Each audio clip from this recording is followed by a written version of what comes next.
सवाल ये कि महिला सताए तो पुरुष को कौन बचाए। हमारे साथ आज एक बड़ा पैनल है जिसमें सुप्रीम कोर्ट के वकील हैं, हमारे साथ ऐश्वर्या भाटी हैं, हमारे साथ मोनिका अरोड़ा हैं, हमारे साथ रेखा अग्रवाल हैं, हमारे साथ यहाँ दीपिका भारद्वाज हैं, महिला पुरुष अधिकारों के लिए लड़ती हैं, और स्वरूप सरकार हैं, वो भी पुरुष अधिकारों के लिए लड़ते हैं। ब्रेक के पहले जो बात हमने छोड़ी थी वो ये थी ऐश्वर्या भाटी कि भाई क्या समाज में सिर्फ महिलाओं के साथ ही अन्याय हो रहा है, पुरुषों के साथ नहीं हो रहा। और दूसरी बड़ी चीज यह है कि कानून हमारा रिफॉर्मेटिव है। अगर आप एक पति पत्नी को तलाक की परिस्थिति में आने के बावजूद मिलने जुलने का मौका नहीं देते, आपस में बात करने की संभावना नहीं देते, पति अपने बच्चे से मिलने घर पर जाता है तो कटघरे में खड़े होकर ही मिल सकता है केवल, वहां उनके बीच में एक कानून की दीवार खड़ी है जिसमें वो इंटीमेसी डेवलप नहीं होगी, तो फिर आप कैसे अपने कानून को रिफॉर्मेटिव मानेंगी? रोहित जी, दो तीन चीजें हैं। देखिए, वेरी क्लियरली मोनिका जी और रेखा जी ने दोनों ने इस बात को बताया कि कैसे कॉन्स्टिट्यूशन में पॉजिटिव मैंडेट की रिक्वायरमेंट है। एक चीज हाईलाइट करके मैं बताना चाहूंगी कि मिसयूज हो रहा है, there is no doubt, but you can't throw the baby out with the bath water. When you want to throw out the bath water तो आप बाथ वाटर ही फेंकेंगे, बच्चा साथ में नहीं फेंकेंगे। नए कानूनों के पुरुषों के प्रोटेक्शन के लिए जरूरत इसलिए नहीं है क्योंकि महिला कानून, मैंने शुरुआत करी थी तभी कहा था कि ऐसा समय आए जब इन कानूनों की जरूरत खत्म हो जाए। मैं भी चाहती हूं कि ऐसा समय आए, पर क्या वो समय आज आ गया है? नहीं, आज वो समय नहीं आया है, क्योंकि महिलाओं के अगेंस्ट में जो ऑफेंसेस होते हैं, कई वो ऑफेंसेस होते हैं जो जेंडर न्यूट्रल नहीं हो सकते।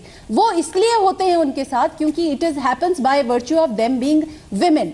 और ये almost these crimes are like hate crimes, क्योंकि इनका कोई मोटिव और इंटेंशन ये नहीं होता है कि खाली क्राइम कमिट करना। इनका मोटिव और इंटेंशन ये होता है, भूल कैसे रहे हैं आप? निर्भया के केस को भूल नहीं सकते। वो एक्सेप्शनल नहीं है, कोई भी नहीं भूल सकता है। अभी आप आपका आर्गुमेंट को डाइल्यूट कर दिया। नहीं साहब, इसने फेक की है। Nirbhaya case is not exceptional case. वो हमेशा मुझे काउंटर करने की कोशिश करते हैं। They don't allow me to whatever I'm trying to say.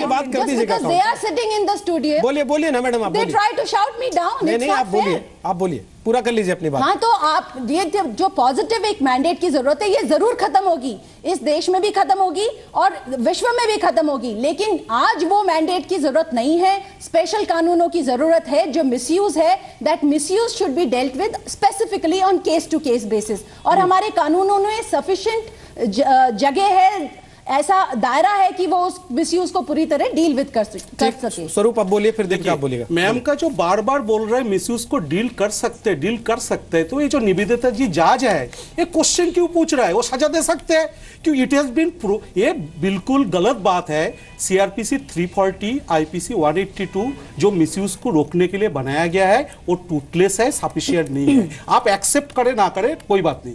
अभी 2000 से जब से हमने इसको हाईलाइट किया, सुप्रीम कोर्ट ने जो रेखा जी जो सिचुएशन बोला ना, उसको सुप्रीम कोर्ट ने बोला कानूनी आतंकवाद। आप कानूनी आतंकवाद करके सोसाइटी में फेयरनेस ले आना चाहते हैं, गुड लक। मैंने प्रेडिक्ट किया था क्राइम बढ़ेगा, बढ़ रहा है। नंबर 2, और एक चीज जो रेखा जी हाईलाइट किए थे, जो सिविल लॉ आपको जस्टिस नहीं देते हैं, इसलिए आप क्रिमिनल लॉ मिसयूज कर रहे हैं। ये मतलब जज गलती कर रहा है, कोर्ट इनएफिशिएंट है, तो इसके लिए आप नॉर्मल सिटीजन को सजा दे दीजिए। ये मतलब नेचुरल जस्टिस सिस्टम अलाउ नहीं करते हैं, ये अनफेयर है। तीसरी चीज, आप ऑल ओवर वर्ल्ड देखिए, जो मैट्रिमोनियल डिस्प्यूट्स है उसको आप सिविल लॉ में रिजॉल्व करते हैं। आप इंडिया में क्या क्या क्रिमिनल लॉ बना दिया। लॉजिक क्या दिया गया? पहले एक लॉ था डाउरी एक्ट। अरे भैया, ये लॉ जो है काम नहीं कर रहा है, और एक लॉ बना लो 498 है। अच्छा, 498 आ गया, नहीं ये लॉ भी काम नहीं कर रहे, चलो और एक लॉ बना दो, डीबी एक्ट। अरे डीबी एक्ट काम नहीं कर रहा है, अभी और एक लॉ मांग रहा है, मैट्रिमोनियल लॉ। तो ये जो आपका बेसिक प्रॉब्लम है, एक तरफ आप आइडेंटिफाई कर चुके हो, आपका बेसिक प्रॉब्लम क्या है? जुडिशियरी फास्ट नहीं है। आप उसको पर कोई एक्शन नहीं लिया, उसको नलिफाई करने के लिए आप मल्टीपल लॉ बना दो। पॉजिटिव डिस्क्रिमिनेशन में मैं बोलता हूं, पॉजिटिव डिस्क्रिमिनेशन में ये भी मिसयूज हुआ है कॉन्स्टिट्यूशन 15(3) का। क्रिमिनल जस्टिस सिस्टम का जो बेसिक है, जो एजम्पशन बेस्ड आप किसी को अरेस्ट नहीं कर सकते हो।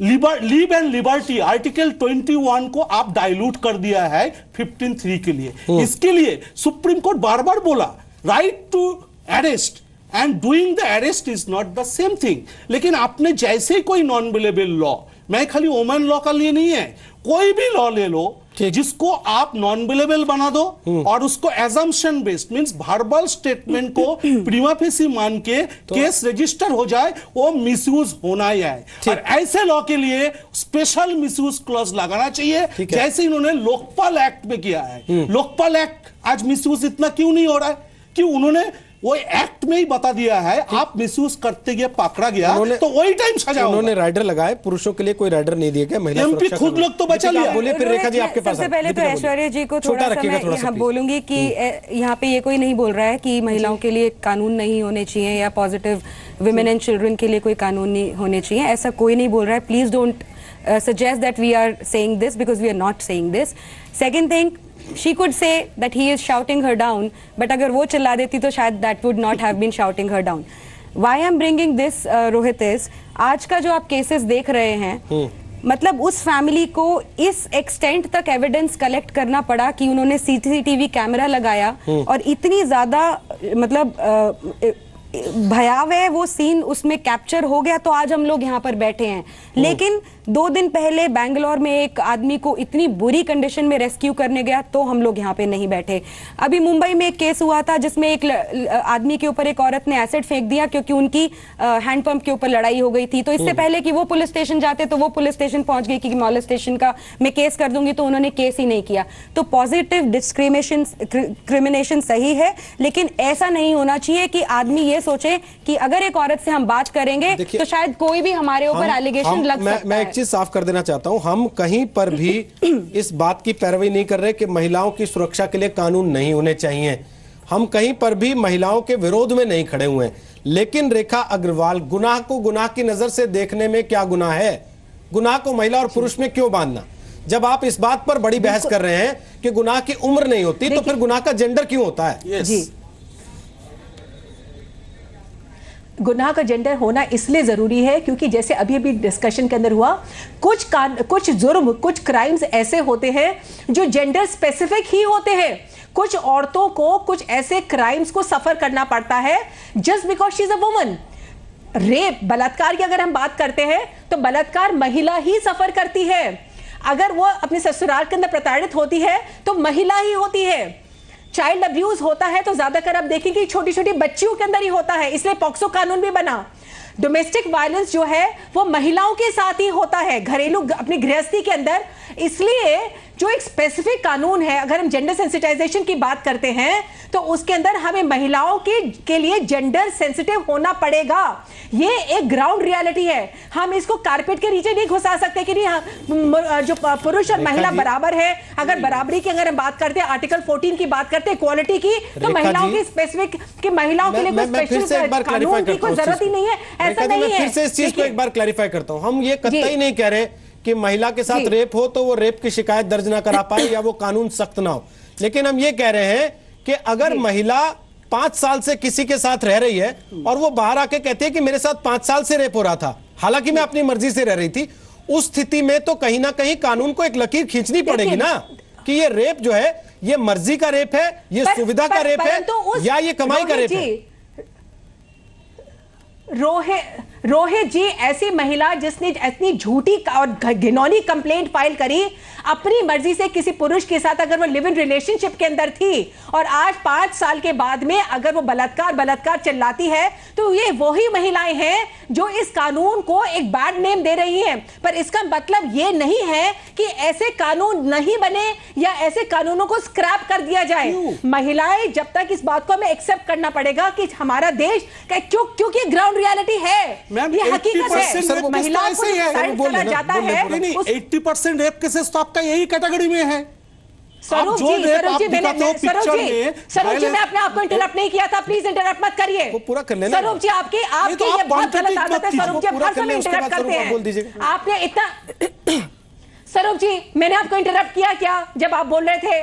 आपने इतना लंबा चौड़ा भाषण दिया, मैंने आपको इंटरप्ट किया क्या? आप मुझे भी बोलने दीजिए। ये इसीलिए क्योंकि महिलाओं को दबाया जाता है, ये आपका एक इंस्टेंट एग्जाम्पल है कि महिलाएं जब अपनी आवाज को बुलंद करने की कोशिश करती हैं तो कोई न तो कोई पुरुष उसको दबाने की कोशिश करता है, जैसे अभी आप कर रहे हैं। नहीं मैडम, आप कर रहे हैं, गलत इंजाम लगा रहा है। नहीं होता है, आदमी को बोलने का भी हक नहीं देंगे। इसको ऐसे ना समझे नहीं लगा रही है, रेखा जी, इसको ऐसे ना समझे कि ये पुरुष होने के नाते आपकी आवाज दबाने की कोशिश। यही एडवांटेज महिला लेते हैं।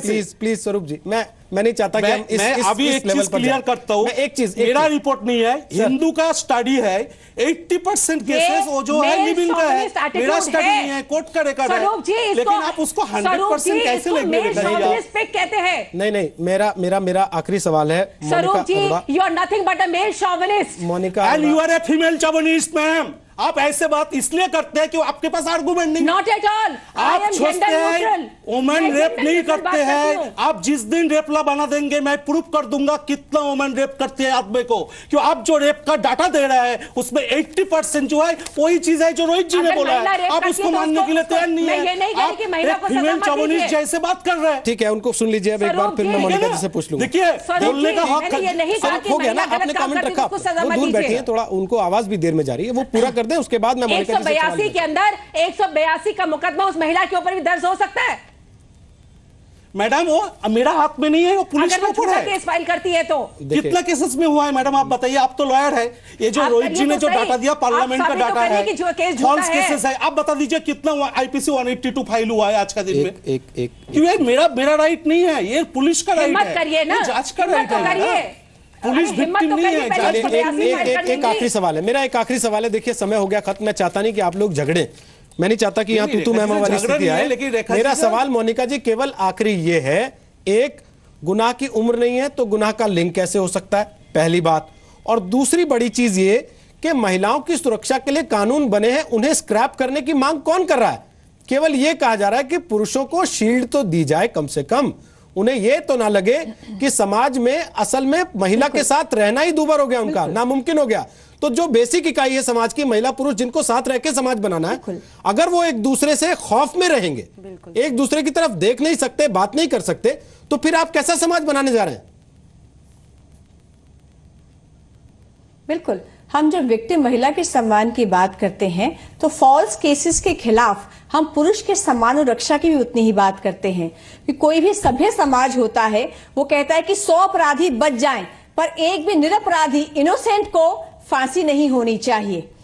तो उसी के तहत हम मानते हैं कि फास्ट ट्रैक कोर्ट्स हो, स्पीडी जस्टिस हो, प्रॉपर इन्वेस्टिगेशन हो, जल्दी कन्विक्शन हो। और जब तक कन्विक्शन नहीं होती तो जैसे विक्टिम महिला की आइडेंटिटी छुपाई जाती है, जैसे जुवेनाइल की आइडेंटिटी छुपाई जाती है, ऐसे मेरा मानना है कि एक्यूज की आइडेंटिटी भी छुपाई जानी चाहिए। क्योंकि ये केसेस बढ़ रहे हैं, चाहे मैट्रिमोनियल हो, डावरी हो, रेप केसेस हो, इसमें आखिर में ध्यान आता है कि 40% केसेस में महिला सामने नहीं आती या हॉस्टाइल हो जाती है या अपना केस विड्रॉ कर लेती है।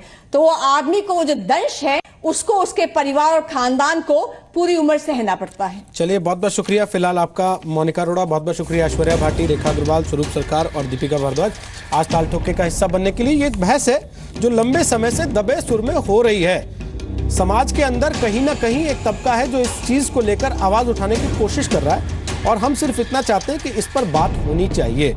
हम कहीं पर भी इसमें महिलाओं के साथ हो रहे अपराध के पक्ष में नहीं खड़े हुए दिखना चाहते। हम कहीं पर भी ये नहीं कह रहे कि महिलाओं की सुरक्षा के लिए जो कानून बने उनको खत्म कर दिया जाए, लेकिन हम इतना जरूर कह रहे हैं कि कानून के आधार पर इतना ज्यादा महिला पुरुष में भेदभाव ना हो कि वो दोनों एक दूसरे को दुश्मन की तरह